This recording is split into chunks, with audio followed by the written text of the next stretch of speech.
So I know that this question might come up, or people have thought about it, about dance being a sport. For me, as a dancer, I do believe that dance is a sport. I think it takes someone with a lot of strength and will to be able to practice that much and become better at it, because there's some people that are naturals at it, but there's a lot of people that aren't. And it doesn't come easy to them, and it takes a lot of practice.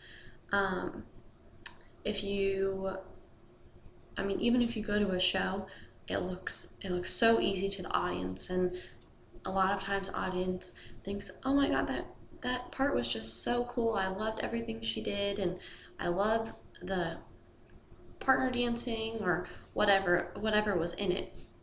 But I think that if you go to their practices and you go to their classes and you see how many times they have to practice the part and how many times they have to critique it and break it down move by move by move, just like you would if you were on the football field. You have to learn how to make your body move like that, and you have to learn how to move quickly, and you have to learn how to do all that stuff, even with basketball and softball and baseball and anything that is qualified as a sport.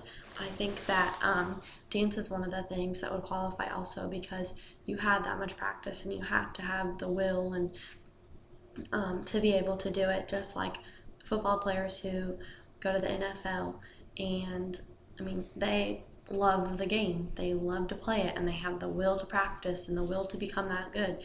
And I also think that in the dance world, that's how it is. And if you go to, even if, like, let's say you put a dancer on the football field and a football player in the dance world, it's going to be really difficult. And just like how when I was dancing and in my jazz class, we would bring in boys from the wrestling team, and they would come, and they weren't able to dance at all, really. And so we had to teach them, and we had to understand that they're not going to get it at the first time, and that it's going to come hard to them because it's something they're not used to.